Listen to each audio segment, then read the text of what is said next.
Okay. Can you hear me all the way in the back? Okay. Laser is working. Great. Let's get started. So thank you for coming, even though it's raining tonight. Thank you, James, for the introduction.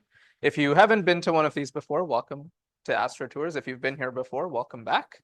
Today, I'll talk to you about fireworks and explosions in the universe, including fast radio bursts. So let's get started.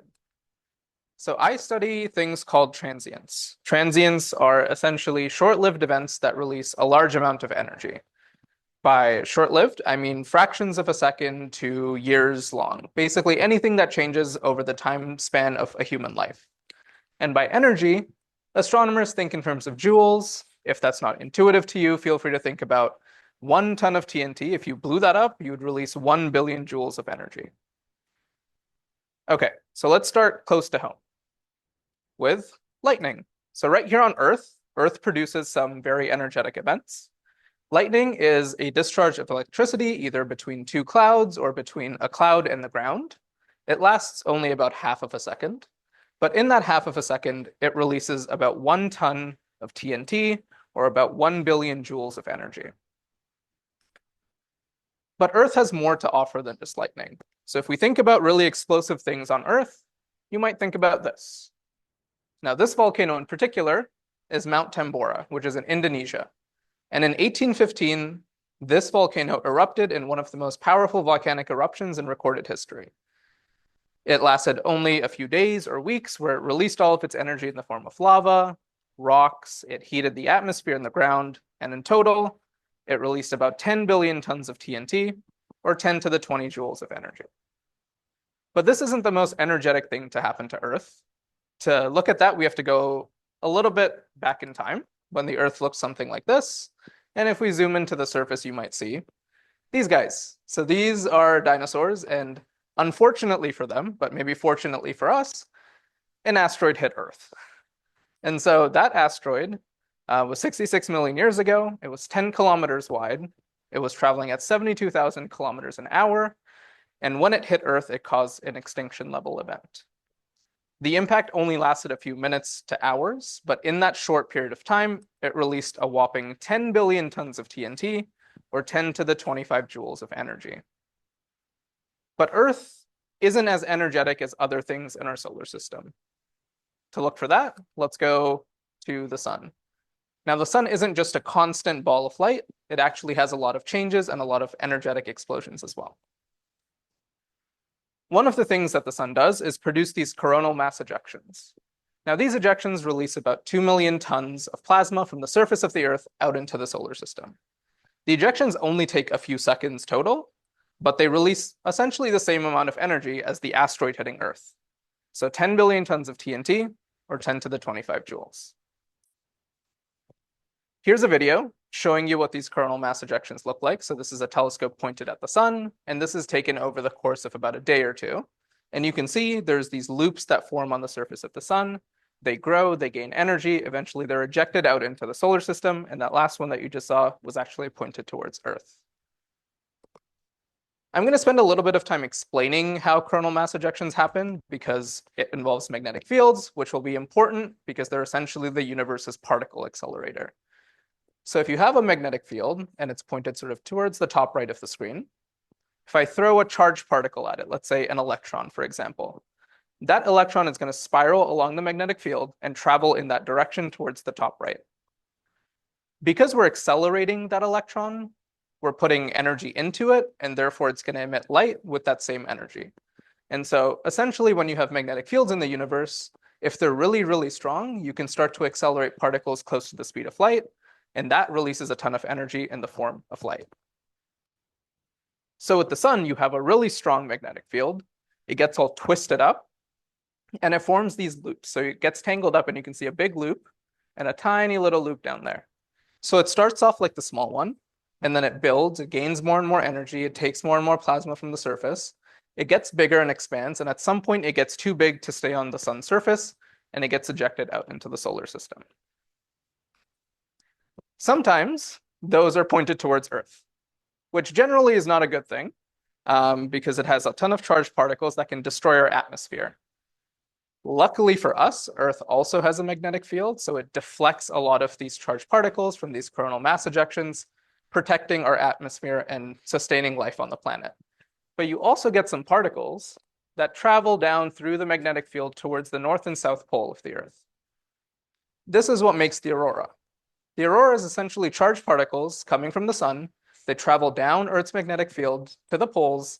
They interact with particles in the atmosphere, which then gives off light. Okay, so if we zoom out a little bit, now we have a sort of solar system scale of events that happen and their energies. At the very bottom, we have lightning, which is sort of pathetic compared to the other three. We have volcanoes somewhere in the middle, and then towards the high end, we have asteroid impacts and coronal mass ejections. We also should take into account the time span that these things take. So for example, lightning, even though it's really low energy, happens on average about 600 times a minute. So there's thunderstorms happening all over the world, and in those thunderstorms, you're getting lightning every second or so. Volcanic eruptions and asteroid impacts only happen once every 10,000 or once every million years. Coronal mass ejections, on the other hand, have the same amount of energy as asteroid impacts, but happen multiple times a day. So if the sun is in an active period, you might get maybe 3 or 4 of these a day. But if it's in a low activity period, you might only get 1 every few days.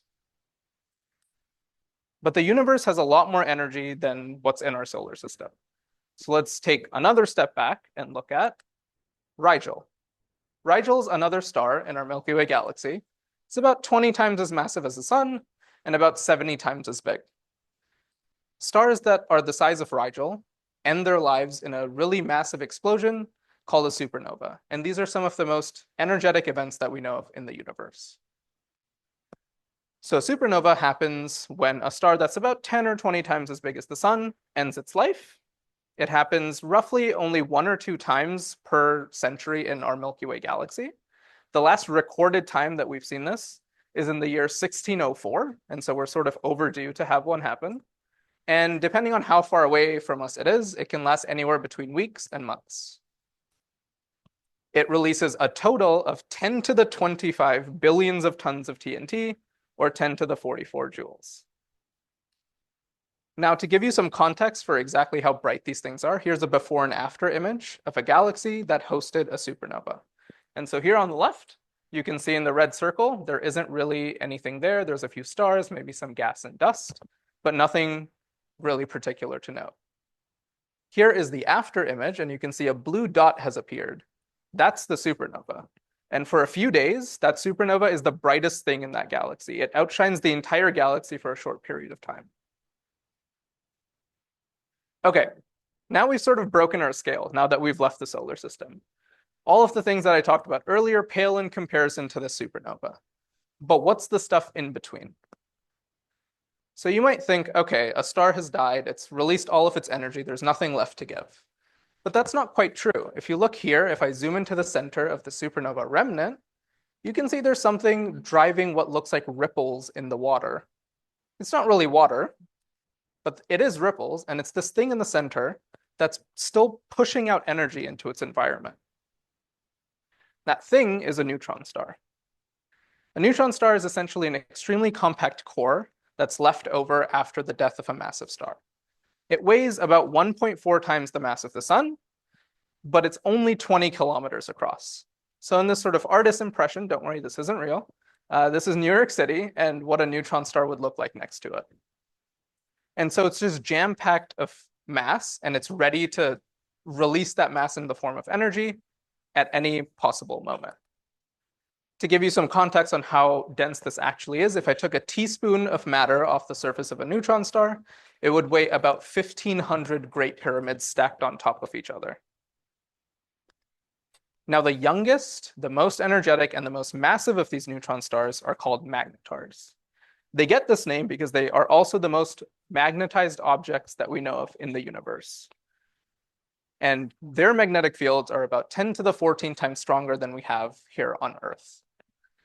Now, a fun fact about magnetars, actually, they were first theorized to exist by an astronomer here at the University of Toronto, at the Canadian Institute for Theoretical Astrophysics, Chris Thompson.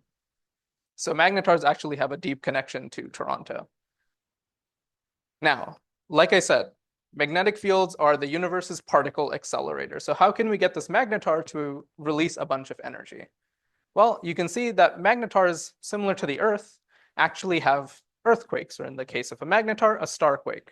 That will crack the surface of the magnetar, releasing a bunch of energetic material out into its atmosphere, where you get these really strong magnetic fields that then accelerate these particles to the speed of light, releasing a bunch of energy. That process is called a magnetar giant flare. Now, we think magnetars are pretty rare in the Milky Way and in the universe. We don't really think there's a lot of them. And we don't think they produce these giant flares very often. So we think this happens maybe once a decade or so in our galaxy, and they only last seconds or minutes.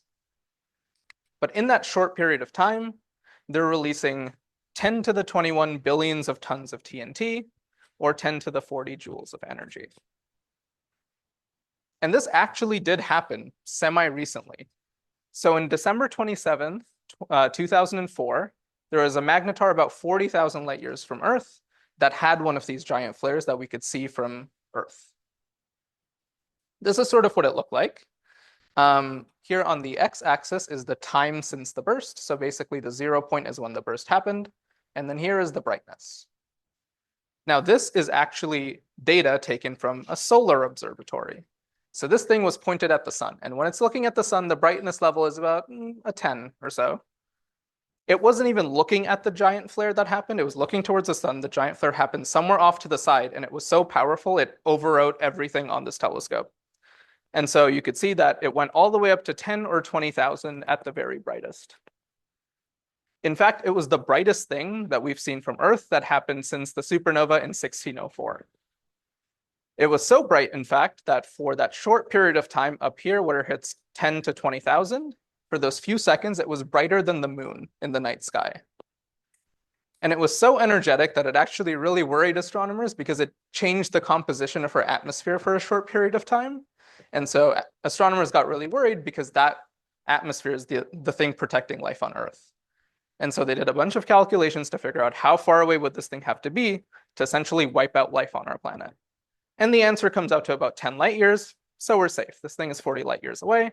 We don't know if any magnetar is as close as 10 light years, so we should be fine.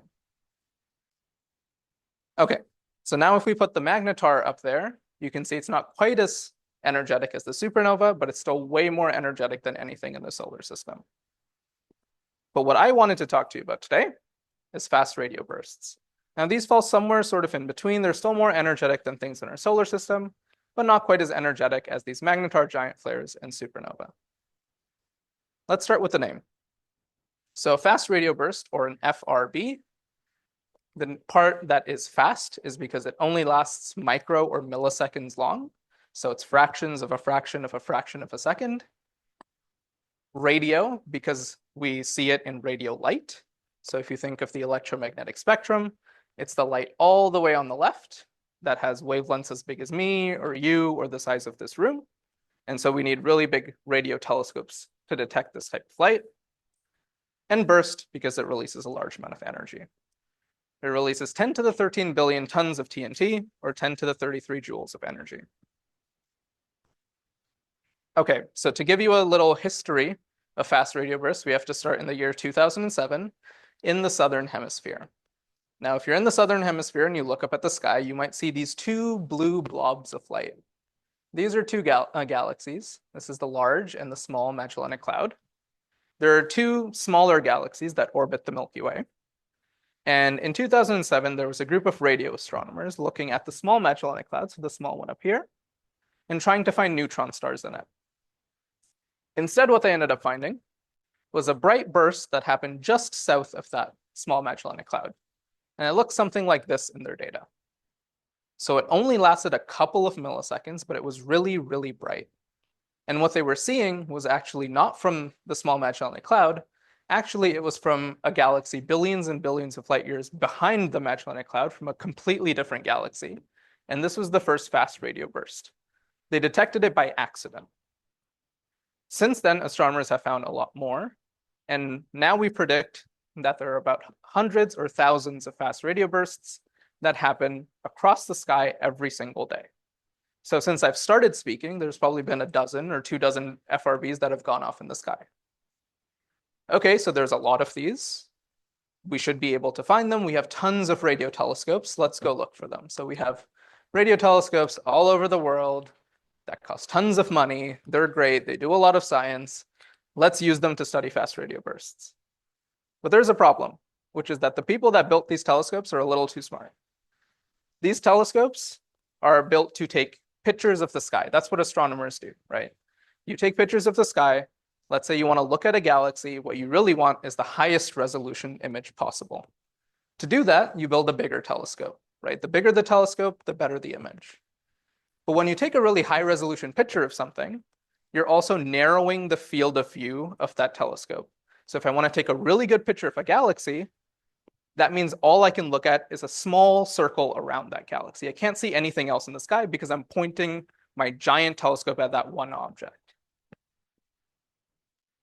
But fast radio bursts, we don't know where or when they're going to happen. They happen randomly on the sky at random times. We can't point these telescopes beforehand to look for them. So this is essentially useless for us. All of these hundreds of billions of dollars worth of radio telescopes aren't going to help. What will help is the Canadian Hydrogen Intensity Mapping Experiment, or CHIME. Now, before I talk to you about CHIME, I will point out that a lot of this telescope and the back end, all of the supercomputing that goes into it, was built right here at the University of Toronto. So if you're going to the lab tour today, please ask about CHIME. Okay, so this telescope you can see looks different from the telescopes I've shown you before. It's not a dish, it's not circular. Instead, it looks like sort of a skate park. You have these parabolic arcs, and they're pretty big. So a person can fit up here and sort of walk around. So you can gauge how big it is compared to that. And there's 4 of them sort of going across. They're all pointed sort of in the north-south direction, and they don't move. You can't point CHIME the same way you physically point another radio telescope. But the important thing is this. So this is, imagine you're laying down on the ground, you're looking up at the sky. This is sort of sped up, but essentially the sky moves on in the sky on top of you as the Earth rotates. So here in the red is the Milky Way galaxy. At different points in the day, different points of the Milky Way will be visible to you. So as the Earth rotates, you get different parts of the sky. In red here, this little beam is where CHIME is pointed. It's looking straight up at the sky all the time. The sort of highlighted circle is the full region that CHIME can see at any one given point in time. So that's a pretty large circle. That means any fast radio burst that goes off in that circle, CHIME will be able to see. Now, to show you exactly how important this is for finding fast radio bursts, let's look at this chart. This is essentially the number of fast radio bursts discovered versus year. And so the first one, would be off of this chart in 2007. In orange, we have the rest of the world, essentially. And so the rest of the world discovered a fast radio burst there, maybe a couple more there. By the end of 2018 or so, they had discovered a dozen. In September of 2018, CHIME turns on. It starts discovering multiple fast radio bursts a day. Before the year's up, we've already caught up with the rest of the world, and it's only going up from there. So this only goes to about a couple months into 2024, at which point CHIME had detected 5,000 fast radio bursts. Now that number is probably past 6,000, and the rest of the world is sitting at about 300 or so. So really, CHIME and Canada are the world leaders in this field of science. But even with all of these fast radio bursts, there's a problem, which is that we don't really know where they come from. There's a lot of theories for what fast radio bursts could be. They could be merging black holes, the same things that we get gravitational waves from. They could be these really energetic events that we talked about earlier, like supernova or magnetar giant flares that might just produce less energetic radio light at the same time. And some other theories, and I do promise that this is a real peer-reviewed paper, was alien spacecraft. I'm sorry to tell you that that one's probably not true. But a fun fact is that at one point, there were more theories about what fast radio bursts could be than there were actually fast radio bursts. And this is before CHIME came in. But let's try to see how we can narrow down what one of these things FRBs are, or at least are not. Okay, So this is 2012 now, when we discovered the first repeating fast radio burst. So from the same source, we got more than one FRB. So you can see this is a sort of timeline that spans more than 10 years, and anytime you see a red circle, that's an FRB. The bigger it is, the more energetic. So immediately, this told us that these type of FRBs can't come from what we call cataclysmic events. Those are events where the object creating the event gets destroyed in the process. So in the case of a supernova, you get a massive star that goes supernova. You can't put that star back together and make it go supernova again. So that can't explain this FRB. Okay, but there's other interesting features here. Sometimes you get periods of high activity, and sometimes you get periods of low activity. This is reminiscent of things even here on Earth. If you think about earthquakes, oftentimes you don't get an earthquake for a while. You get an earthquake, you get aftershocks from that earthquake, so you get a period of higher activity, and then it calms down again. The same thing can happen on, for example, magnetars, where you get starquakes. You get aftershocks from those starquakes. That might calm down, or it could even be similar to coronal mass ejections. The sun has an activity cycle of about 11 years. So every 11 years, it gets more active, and then it goes back down and becomes less active. Okay, what else can we learn from these repeating fast radio bursts? Well, in 2020, we discovered the first repeating fast radio burst that was periodic. So every 16 days or so, it would turn on. And for a couple of days, it would produce a bunch of FRBs, and then it would turn back off. And back on and back off every 16 days, and it's still going to this day. So when astronomers see something periodic like this, the thing that immediately jumps to mind are binary orbits. That's because it's a regular period, it's not going to change. So people thought, okay, maybe this is some sort of star. The star is orbiting around a magnetar. Every time it gets close, maybe it loses some material to the magnetar, which creates an eruption. And that's what the fast radio burst is. So this is all great. We've thought of some possible things FRBs could be, but there's an underlying problem here, which is that repeating fast radio bursts are only about 3% of all fast radio bursts. Not all, not most, not even a decent fraction of them actually repeat. Most of them go off once and never again. And so this is confusing because this might suggest that there's multiple things that can produce FRBs in the same way, the same radio light, and they just look the same to us at our telescope, but it's completely different physical processes. One more discovery to point out was in 2021. This is a big one. We found an FRB coming from our own galaxy from a known magnetar. And so this is important for two reasons. First, it tells us FRBs can come from galaxies like our own. And two, for the first time, we have evidence that a magnetar has enough energy to produce a fast radio burst. So we know that at least some FRBs have to come from magnetars. But that doesn't solve our problem. Like I mentioned earlier, magnetars are really rare. We don't think there's a lot of them in the universe, but we do know there's a lot of fast radio bursts. We see hundreds or thousands of them every day. So we don't know if there's enough magnetars in the universe to be able to produce the number of fast radio bursts that we see. And as I mentioned, there's different types of fast radio bursts. Not all of them look the same. And so it's hard to believe that all of them could be produced by the exact same thing. So we're still actively trying to figure out what fast radio bursts are and if all of them are the same thing or if they're different. Okay, the next thing I want to get into is how we can use fast radio bursts to study the universe around us. So there's two key takeaways on what fast radio bursts are and how they emit light and how that light gets to us that are key for this topic. The first thing is if you get an FRB source, let's say a magnetar, it produces radio light, some shorter wavelength in the blue, some longer wavelength in the red.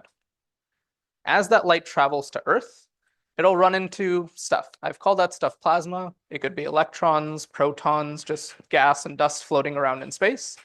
But as it goes through that stuff, the shorter wavelength light has no problems. It goes straight through. The longer wavelength light gets slowed down by that stuff.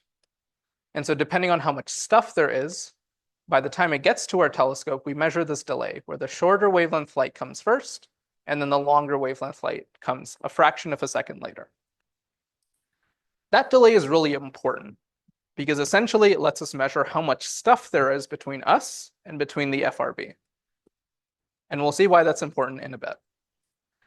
The second thing that's really important, and bear with me, this one's a little bit more complicated, involves the fact that FRB light is polarized. So now think of light as a wave. A wave propagates vertically or horizontally or any angle in between, but it propagates in one direction. So in this case, you can think of an analogy of a rope and a fence. If I swing the rope up and down, and both of the fences that it's passing through are vertical, it passes through no problem. The light gets through. In the second case, if I swing the rope vertically, but now I've rotated the second fence to be horizontal, that now blocks the propagation of this wave through this fence. So now you've essentially lost all of that polarized light. And then there's a case sort of in between, where if I turn it 45 degrees, you get only some of the light that gets through. This is essentially how sunglasses work. This is how 3D glasses work in the movie theater. They block certain types of light and let other types of light through. The really important thing here is, if you think about the FRB producing light, you think about it as producing light that's polarized in one direction. And so in this case, it's at sort of a 45-degree angle on the screen. Now that same light is going to travel through more stuff, and importantly, it's going to travel through magnetic fields. Those magnetic fields twist that light. So now instead of being 45 degrees, it turns into a circle. The stronger the magnetic fields, the more that light twists. And the weaker the magnetic fields, the less it twists. But the key thing is that with our telescope, we measure exactly how that twists. So we both know how much stuff there is between us and the FRB, but also how strong the magnetic fields are between us and the FRB. So now let's get into why that's important. Imagine this scenario. There's an FRB that happens in some other galaxy. It goes through the space between galaxies, or the intergalactic medium, and it gets to us in the Milky Way right here on Earth. Now remember, the more stuff that the FRB passes through, the more the light will be delayed by the time it gets to us. And there's a lot of stuff in this region between galaxies in the intergalactic medium, but unlike that galaxy, or unlike our own Milky Way, where we have stars, we can see light from these galaxies, most of the stuff in here doesn't emit any light. It's just particles floating around in space. There's no way for us to see what's there, except with FRBs, right? This FRB is going to pass through all of this stuff on its way to Earth. So the more that that light is delayed, the more stuff is in this part of space. And it's really important to know what's over here, because this tells us exactly how galaxies first formed, how they evolved, how much stuff they released back into this intergalactic medium. It's a key measurement for us to make in order to learn how galaxies are made. And there's no other way, there's no telescope we can point into the intergalactic medium to observe what's there, but we can do that with FRBs. Okay, now let's look at the Milky Way. If we look at another spiral galaxy, like the Milky Way, you can see these sort of features along it. So this image shows you the magnetic fields in another spiral galaxy.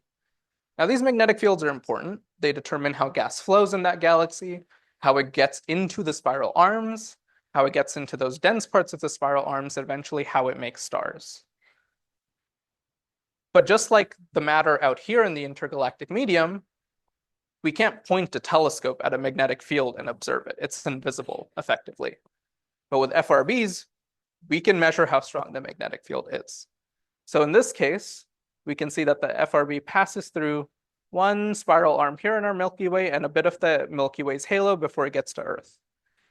Everything outside of our galaxy has to pass through some point in our own galaxy before it gets to us.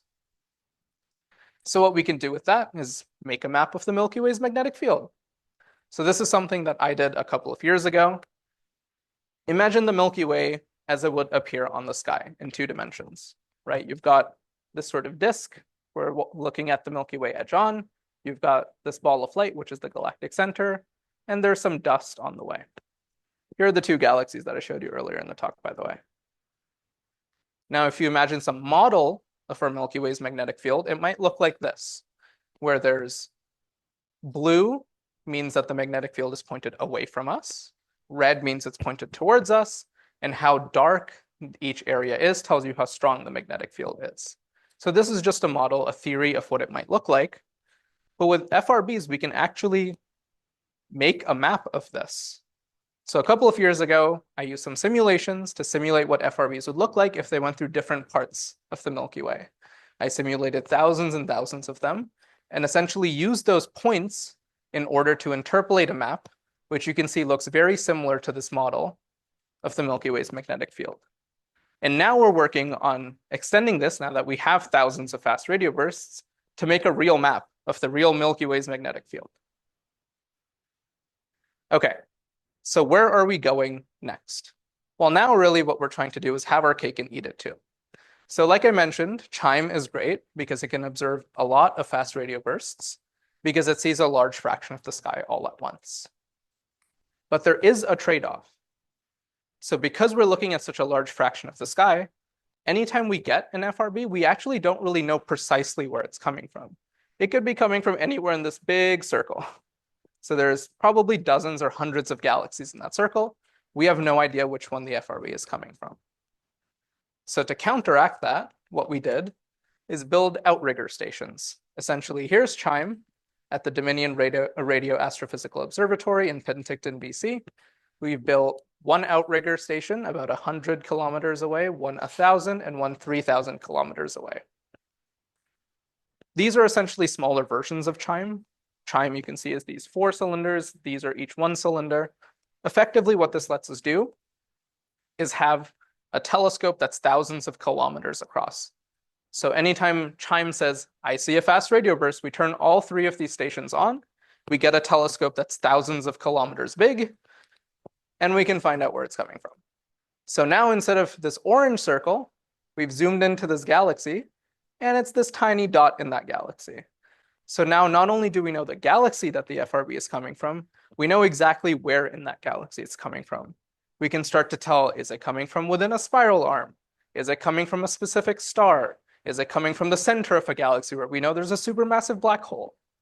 This will let us figure out not only how many FRBs exist in the universe, but exactly where they come from and what objects make fast radio bursts. Okay, I've given you a lot of information, so let me summarize in a couple of quick points. The universe is dynamic and energetic. Things don't really just stay constant all the time. There's these really high energy events that are happening all around us. Even on Earth, we get lightning, we get volcano eruptions, and we get asteroids that hit our planet. But out in the universe, we get massive stars that explode and release tons of energy. We get fast radio bursts, we get magnetar giant flares, and a whole host of other things. Fast radio bursts in particular are really energetic, short bursts of radio light. They come from billions and billions of light years away, and they reach us here on Earth. And the 2 main things that people are working on, number 1 is trying to figure out what they are. Are they all magnetars? Are they a bunch of different things that all look the same? Could they be produced by black holes or other types of objects that we don't know? Maybe even alien spacecraft. And how can we use them to study invisible things in our universe, things that no other telescope can look at and see directly in any electromagnetic spectrum of light. So things like particles floating around in between galaxies where there's nothing else, or things like magnetic fields in our galaxy or in other galaxies. So with that, I will wrap up and I will take questions.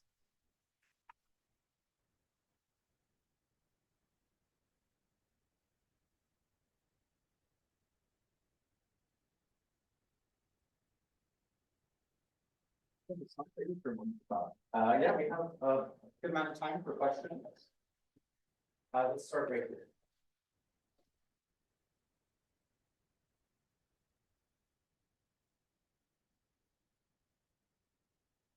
Yeah, that's a great question. So the question is, can magnetars release pulsars? So for the people that don't know, pulsars are essentially a neutron star because it has really strong magnetic fields. Along its 2 magnetic poles, similar to what Earth has, it releases these beams of energies. And it spins really, really fast, so we see it like a lighthouse. And so that's what we call a pulsar. So some magnetars, yes, do emit as pulsars. We see radio light coming from them, but a lot of them don't.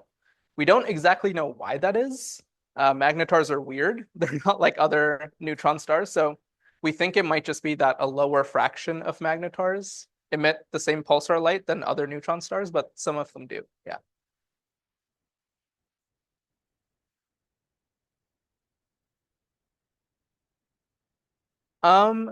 That's a hard question. I mean, most likely is definitely a magnetar. So at least some of them are magnetars. I think that FRBs might all be magnetars, but in different ways. They might not be emitted in the same way.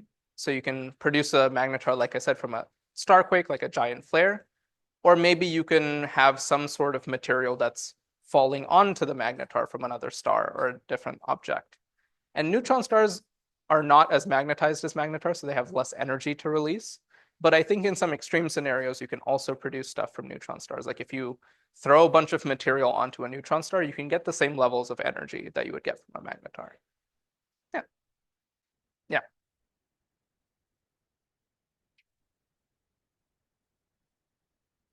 Yeah, exactly. So an electron is the most common type of charged particle that we think about, but you can also get the same thing from a positron, for example. It'll just be like the opposite effect. So when electrons sort of twist up the magnetic field, they go this way. When positrons do it, they go that way. Yeah, thanks. Yeah.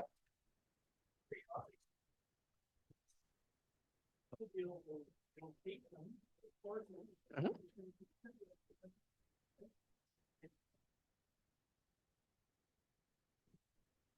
Yeah, we've done that. So there's two of them so far that have periodic activity. Both of them come from galaxies really far away. So we've pointed our best telescopes at them. One of them emits in radio light persistently. So not just FRBs, there's just like a blob of radio light there, where we think that's probably a glowing supernova remnant or some sort of nebula that we have around a pulsar or a magnetar, for example, like we saw earlier with the supernova picture that I showed. But we don't have the resolution to see individual stars in those galaxies. We can't say like this is coming from a big star that's orbiting around something. We can only guess based on the type of galaxy, the type of stars in that galaxy, what it might be. Yeah, you can pick.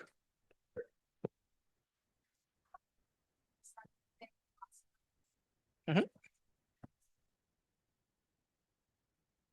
Yeah, so that's a really, really good. Yeah, so the question is, how do we know that only 3% of fast radio bursts actually repeat? So there's a couple of things. It's essentially a stats problem to figure out if something repeats or not. You get, where it is on the sky. If it's close to a previous fast radio burst, you say, okay, probably the same source. We could actually measure the amount of stuff it travels through. So that's the key thing. If it travels through the same amount of stuff, it must be coming from the same distance. And so we figure out in this sort of pseudo 3D way where in space they're coming from. And if they're coming from the same place that we think, we say it's the same FRB. The thing that we don't know is we've only been observing FRBs actively for a decade or less. And so they might just repeat on longer time scales than we've observed them. Like they might repeat once every 10 years. We just don't know that yet. We just have to keep looking and see if all of them end up repeating, but just over a much longer time span. Yeah. Go ahead.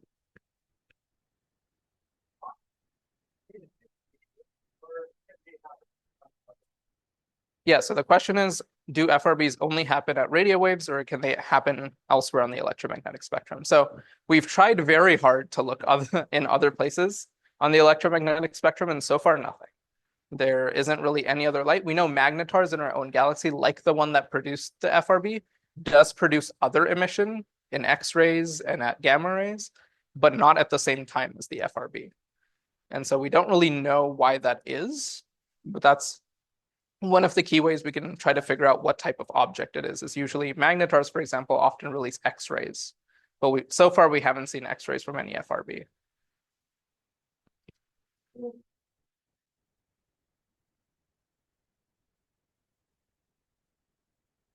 Yeah, so a magnetar is a neutron star. It's just the most magnetized neutron star. So often we think of neutron stars as forming from the cores of really massive stars.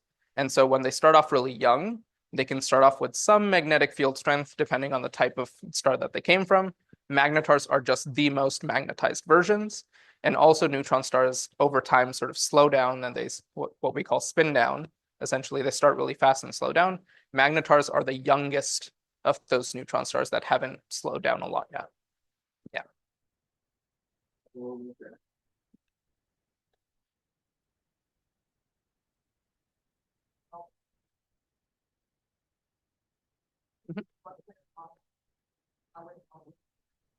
Sure. Okay, so the question is, how can fast radio bursts help you learn about the evolution of galaxies? So maybe I can actually go back to that, since that one shouldn't be too far away.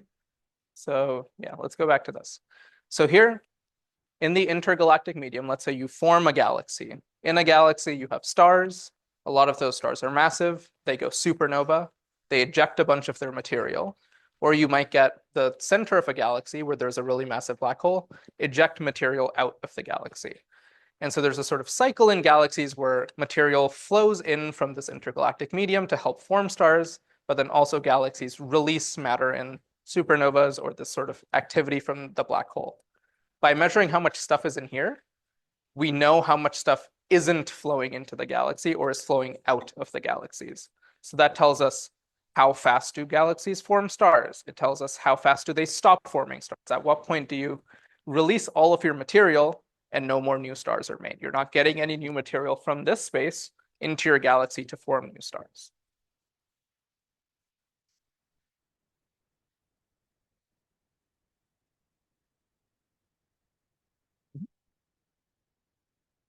Yeah.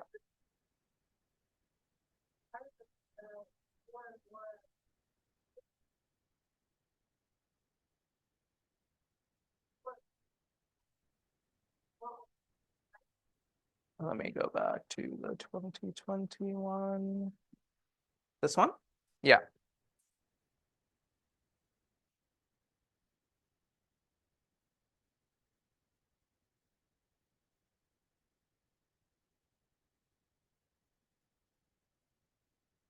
Okay. Yeah, so the question is, how does repeating fast radio bursts or fast radio bursts in general impact the atmosphere of Earth? So unlike the magnetar giant flare, which was 40,000 light years away, that one was close enough that charged particles and light gamma radiation from that source actually got to our atmosphere and was able to change it. Fast radio bursts, luckily, are billions and billions of light years away. So by the time they get to us, there isn't high enough charged particles or high enough energy photons to affect our atmosphere. It's all radio light, and radio light just filters through our atmosphere. Nothing from an FRB can change our atmosphere. So we're safe in that sense. Yeah.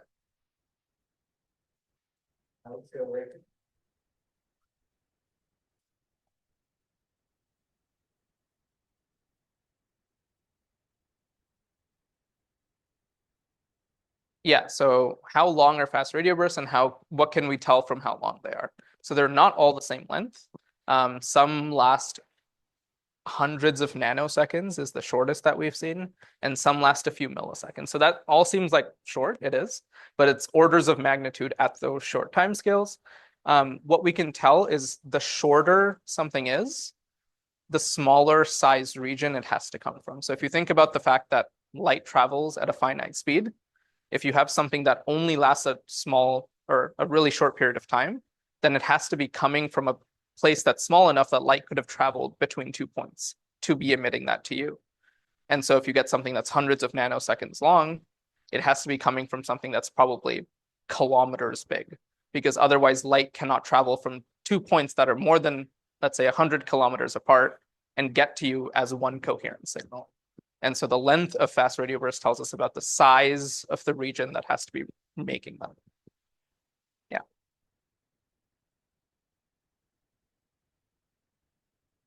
On FRB question. Yeah. Slide about magnetic field. Mhm. Slide. There. Yeah. Mars. Pull it back. Some people seem to think we're going to colonize Mars or terraforming. What is Mars's magnetic shield? Not adequate. Manufactured or come on. Yeah, Mars does not have a magnetic field like Earth does. So to have a magnetic field, you need charged particles moving around. In Earth, we're lucky enough that we have a liquid interior. And so those charged particles flow in the liquid interior. They basically create a loop. And that's what essentially spawns these magnetic fields. And that's why they loop sort of through the center of the Earth and outwards like that. Mars, we don't think has any inner core that's active. It doesn't have active volcanoes, which would be an indication that there's liquid things under the surface. And so in Mars's case, it doesn't have much of an atmosphere to protect anymore because it's essentially lost that atmosphere to things like coronal mass ejections, or because it's less massive than Earth, it loses particles more easily to space. And so that's a problem that we would have to deal with in some sort of way. We'd have to give it a magnetic field or give it some sort of protection against solar flares. For one more question, over there. Sorry? Sorry, I could not. Good question. We don't actually know. Our best guess is that same star quake that I showed you. Let me go back to it. There's a video, that one. Our best guess is this same mechanism that makes magnetar giant flares, because the magnetar in our own galaxy that had a fast radio burst often has these star quakes, and we've seen that from that magnetar before. We just haven't seen it at the same time as a fast radio burst. So our best guess is it's probably something like this, but we need to see it at the same time to be sure.